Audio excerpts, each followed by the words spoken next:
BJP ರಾಜ್ಯಾಧ್ಯಕ್ಷರು ಹಾಗೆ ಇನ್ನೊಬ್ಬರ ಯಾರದ ಫ್ಲೆಕ್ಸಿಗೆ ಚಪ್ಪಲಿ ಹಾಕಿದ್ರು ಅಂತ ಹೇಳಿ ಪೊಲೀಸ್ ಕಂಪ್ಲೇಂಟ್ ಆಗಿದೆ ಅಂತ ಹೇಳಿ ಈ ಕೆಲವು ಜನಗಳನ್ನು ಪೊಲೀಸ್ನವರು ಅರೆಸ್ಟ್ ಮಾಡಿಕೊಂಡು ಕೇಸ್ ರಿಜಿಸ್ಟರ್ ಮಾಡಿಕೊಂಡು ಅರೆಸ್ಟ್ ಮಾಡಿದ್ರು. ಅವರನ್ನು ಅರೆಸ್ಟ್ ಮಾಡಿಕೊಂಡು ನೇರವಾಗಿ DYSP ಆಫೀಸ್ಗೆ ಕರೆದುಕೊಂಡು ಹೋದರು ಅಂತ ಹೇಳಿ ಈಗ ನಾನು ಈಗ ಗಾಯಾಳು ಒಬ್ಬರು ಆಗಿರುವಂತಹ ಅವಿನಾಶ್ ಅವರಲ್ಲಿ ಮಾತಾಡುವಾಗ ತಿಳ್ಕೊಂಡೆ.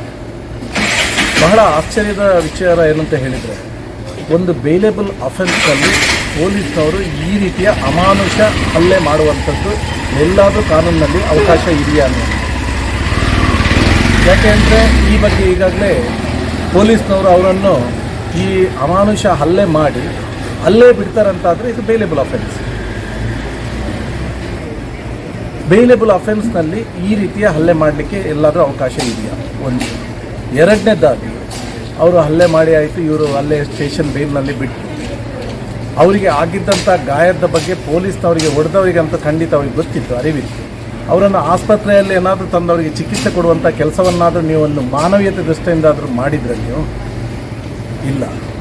ಈಗ ಇಲ್ಲಿ ಅದರ ನಂತರ ಜನಗಳಿಗೆಲ್ಲ ಗೊತ್ತಾಯಿತು, ಎಲ್ಲರೂ ಒತ್ತಡ ಹಾಕಿದ ನಂತರ ನೀವು ಒಂದು FIR ಅನ್ನು ರಿಜಿಸ್ಟರ್ ಮಾಡ್ತೀವಿ. ಆ FIR ಅಲ್ಲಿ ನೀವು 323, 324, 506 ಹಾಕಿತ್ತು. ಸ್ವಾಮಿ, ನಿಮಗೆ ಕಣ್ಣಿದ್ದವ್ರಿಗೆ ಯಾರಿಗಾದರೂ ಕಾಣುತ್ತೆ ಆ ಗಾಯದ್ದು ಆಳ ಎಷ್ಟಿದೆ ಅಂತ ಹೇಳಿದರೆ 2 ಸೆಂಟಿಮೀಟರ್ ಡೀಪ್ ಇರುವಂಥ ವೂಂಡದು. ಅದರ ನಂತರ ಅವರ ಕಿವಿಯ ತಮಾಟೆ ಇದು ಅಲ್ಲಿ ಗಾಯ ಸಿವಿಯರ್ ಆಗಿ ಆಗಿರುವಂಥ ಗಾಯ ಅಲ್ಲಿ ಕಾಣ್ತಾ ಇದೆ. ಇದು 326 ಅಂತ ಇನ್ನು 10 ದಿವಸ ಆದರೂ ನಿಮಗೆ ಇನ್ನೂ ಕೂಡ ಗೊತ್ತಾಗಲಿಲ್ವಾ? DYSP ಮೇಲೆ DYSP ಅವರೇ ಹಲ್ಲೆ ಮಾಡಿದ್ದು ಅಂತ ಯಾರು ಪೆಟ್ಟು ತಿಂದವರು ಹೇಳ್ತಾ ಇದ್ದಾರೆ. ನೀವು ಇಷ್ಟೋವರೆಗೆ ಅವರ ಮೇಲೆ ಯಾವ ರೀತಿಯ ಕಾನೂನು ಕ್ರಮ ಕೈಗೊಳ್ತೀರಿ?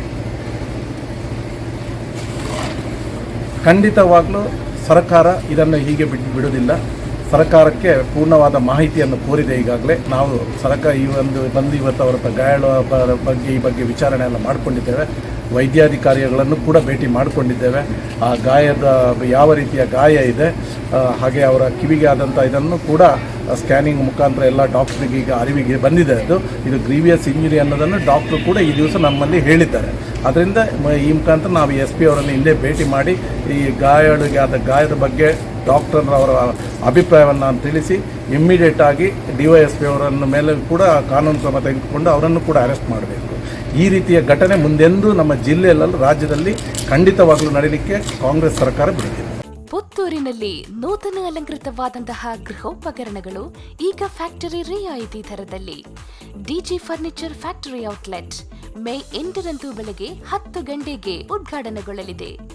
ನಿಮ್ಮ ಕನಸಿನ ಗೃಹ ಇನ್ನಷ್ಟು ಆಕರ್ಷಣೆಗೊಳಿಸಲು wardrobe, bedroom set, sofa set, wooden ಕೋಟೆಗಳು ಮುಂತಾದಂತಹ ಎಲ್ಲ ಗೃಹೋಪಕರಣಗಳು ಈಗ ಫ್ಯಾಕ್ಟರಿಯ ರಿಯಾಯಿತಿ ದರದಲ್ಲಿ. ಕನಸಿನ ಈ ರಿಯಾಯಿತಿ ಪೂರ್ಣವಾಗಿ ಉಪಯೋಗಿಸಿಕೊಳ್ಳಲು ಉದ್ಘಾಟನಾ ವೇಳೆಯ ಶುಭ ಮುಹೂರ್ತಕ್ಕೆ ಸ್ವಾಗತಿಸುತ್ತಾ ಇದ್ದೇವೆ. DG furniture factory outlet, 𝐒𝐮𝐲 complex near Darbe circle, Puttur.